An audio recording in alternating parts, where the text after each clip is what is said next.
I should start with a confession that for the last 7 years, like she said, from 2011, every single year, I've stood behind that giant balloon arch with tears in my eyes. Literally. I told you it was going to be a confession, right? Girls on the Run, when you see 1,400 girls standing behind that line saying with confidence, I can do this. I've been training for it. I have my team around me.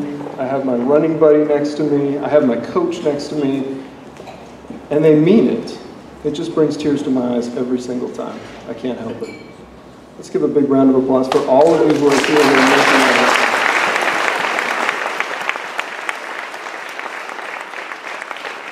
happen. My participation with Girls on the Run started in September, 7 years ago, when a kindergarten mom told me to.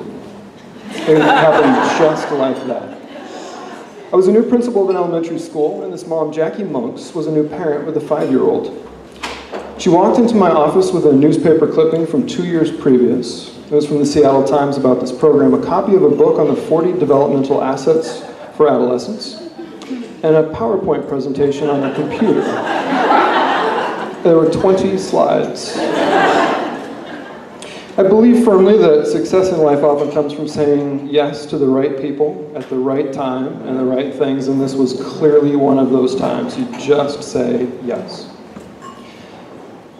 I won't ask you to raise your hand, but think about yourselves for a moment and give yourselves a pat on the back if you're one of those people like Jackie in the audience today who's a visionary. You care about other people, and you're willing to have the tenacity and the patience and the passion to walk into the principal's office and say, this is what I think we need to do for our girls in our school. Give yourselves a pat on the back.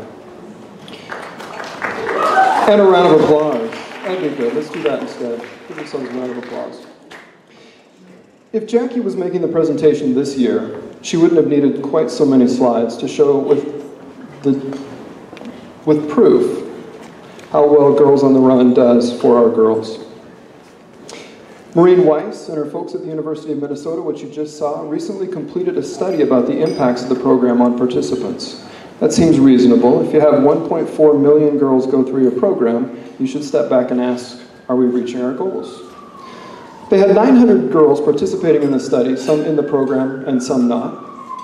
Researchers wanted to know the answer to 3 simple but very important questions. Number 1, do Girls on the Run participants differ from girls not in the program on the acquisition of developmental outcomes and life skills?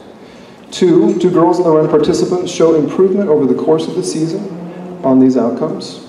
And 3, perhaps most importantly, do they retain these improvements at least 3 months after the season ends? I know you're all on the edge of your seats, and I want you to be able to relax tonight, so I'll just start at the end and work backwards and say on question 1, 2, and 3, yes, yes, and absolutely yes.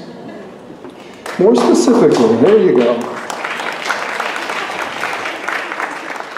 More specifically, the study found that Girls on the Run participants scored higher in expressing greater empathy and sympathy towards others. They found GOTR girls were better able to manage their emotions, resolve difficult conflicts, make intentional decisions, help others, and work through negative feelings. GOTR girls more frequently told researchers things like, quote, I listen when I have a disagreement, and I stop and think before deciding who to be friends with. Parents, you heard those two, right? And they found GOTR girls had developed stronger relationships with caring adults, specifically their coaches, who they reported understood them, encouraged them to ask questions, listened to them, and provided them with positive choices.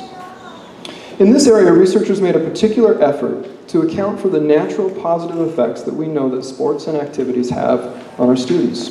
To do this, they sought out a control group of girls who were also actively involved in sports or strong PE programs. In fact, non-Girls on the Run participants had on average 2 years more experience participating in athletic programming than our GOTR girls. And yet, our girls had stronger postseason scores on every key indicator. Let's stop and think about this for a minute. Girls in the study who were not in the program had almost twice the amount of exposure to coaches, teachers, and adults participating in their athletic endeavors. And yet, Girls on the Run participant reported stronger connections to their coaches and mentors in their 10-week program. Yeah, a round of applause. Who are our coaches? We have coaches in the room. Raise your hand if you're a coach here. Round of applause for our coaches. There are 51,000 coaches across the nation that are doing the work that you're doing, connecting with our girls. Thank you. So what about the longer-term impact? Does it make a difference in the thinking and decision-making after the 10 weeks are over, after the 5K, after the girls go home? Absolutely. Actually, the research says absolutely with exclamation points. Researchers went back to the girls 3 months later and asked a series of follow-up questions. No surprise, girls on the run showed continued confidence and strong connection to others. They were happier with the way they looked, they liked the kind of person they were, and they said that peers were more likely to pay attention to them. How many parents do we have in the audience tonight? How would you like your girls to come home and say those kind of things about the day they had?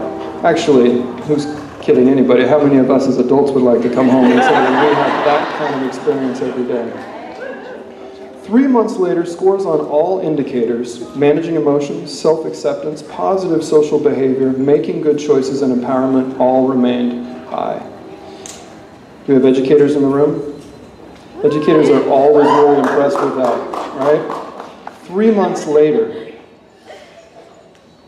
let me say that a different way. Over the course of 10 weeks, students were taught skills that were highly complex, ways of thinking that were connected deeply to intense emotions and constantly shifting variables, and they still had that knowledge in abundance 3 months later. That's like, in my world, teaching a student something in June and expecting that they'll remember it in September, right? That never happens. Never happens. But apparently it happens for girls on the run. When girls stand at that starting line and say with confidence, "I've got this," they not only mean it at that moment, but more importantly, they're going to mean it later for the rest of their lives. My daughter, who is now in the 7th grade, that's her right there 3 years ago, participated in Girls on the Run 3 years ago.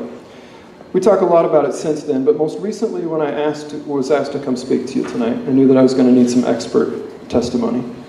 So I asked her, what difference did Girls on the Run make in her life? She said, and I quote, "Girls are in a unique place. People are always trying to define us, how we're supposed to behave, what we're supposed to look like, what we're supposed to wear, the kinds of things that we're supposed to like and do, and they say dumb things like, you run like a girl, you throw like a girl, you act like a girl. What's that supposed to mean? I hope so. I am a girl."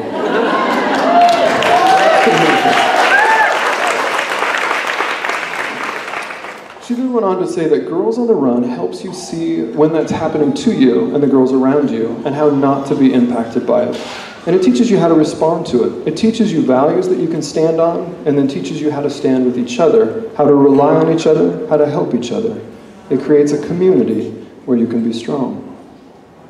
That's my girl, and that's Girls on the Run. Those aren't conclusions that she drew 3 months later. Those are conclusions that she drew 3 years later.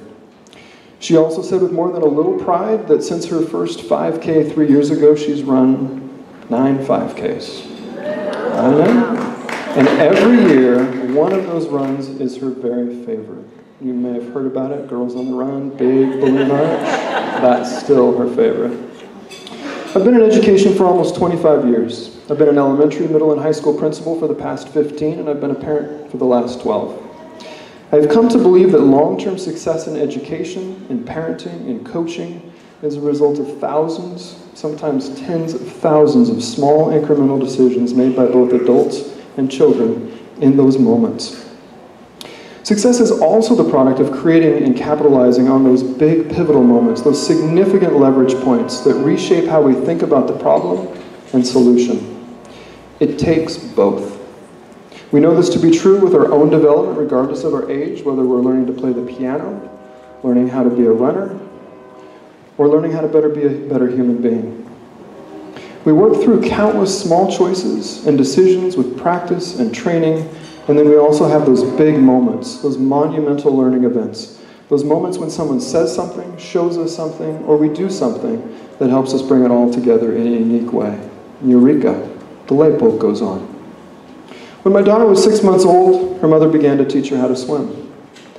You know what that looks like. Mom bounces her around the pool, splashes water in her face, coaxes her to flail around while holding her chest just above the ripples. Then she teaches her how to blow into the water and make bubbles. Eureka! My little girl learns that she doesn't always have to breathe in. In fact, sometimes it's not a great idea to breathe in, like when your head is underwater. She can actually breathe out instead. She can hold her breath. Eureka! Light bulb. And that's the beauty of Girls on the Run. It provides both. Coaches and parents and running buddies and teachers and principals, you know what I'm talking about. Researchers are now seeing and confirming it too. Girls on the Run provides those thousands of small incremental opportunities of learning and growing and reflection and nurturing, and it creates that key pivotal moment, that enormous leverage opportunity that give our girls the push that they need to light their own way for the rest of their lives. One more story. Every year, about a week before the big race, our coaches at Maywood Hills would line out a 5K course around the neighborhood. Before that final practice, they would run through the school. And let me say as an aside how cool that is, right?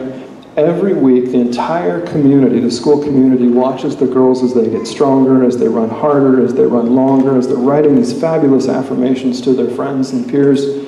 It's really quite an event. But it's not just that, right? Imagine what it would feel like as a girl to be running around the school 1 or 2 times every week to collect your miles for your 5K. Imagine what it would be like to walk to class every day on the same path that you just crushed part of a 5K, right? I mean, is that goosebumps? That's pretty impressive. My job as a principal on that final practice was, as the students would run around the neighborhood, was to sweep at the end of the course. I was at the end of the line, running with any girls who was back there. That was actually my task. And you remember Jackie at the beginning? She told me to. I do what I'm told. No girl left behind was actually her motto. 4 years ago, Christina was the last girl on the line, and we knew that she would be. After 9 weeks, she was still convinced that running was not for her. So we walked the whole 5K. And when I say the whole 5K, it should be noted that one of the miles was actually downhill at a really steep incline towards water, right? So I, being the great coach that I am, said, just pick your feet up, right? Just let gravity do that. Nah, it wasn't happening. We walked all 3 miles.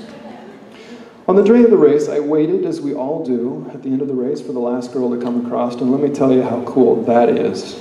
That is a fabulous experience, with girls coming through, running buddies coming through, coaches coming through, people are cheering and crying. That's an amazing event. So I'm there and I'm waiting for the last girl to come through, and I'm waiting, and I'm waiting, and I'm waiting, and Christina doesn't come through. So I get worried, and I start heading back up the path. Fortunately, before I do, I run into one of the coaches who said, you're headed in the wrong direction. She wasn't one of the last. She was actually one of the first. So, since we're on confession time, right, there are tears usually in my eyes at the end of the race as well. Those finish line moments, those awesome goosebump moments, they don't just happen without the work and the energy and the love and the passion of all of you who are in this room tonight. So I want to personally thank you for all the girls that have come through the program at Maywood personally, and for 1.4 million girls who have had an opportunity to participate because of the people like you. If you would give yourselves a round of applause.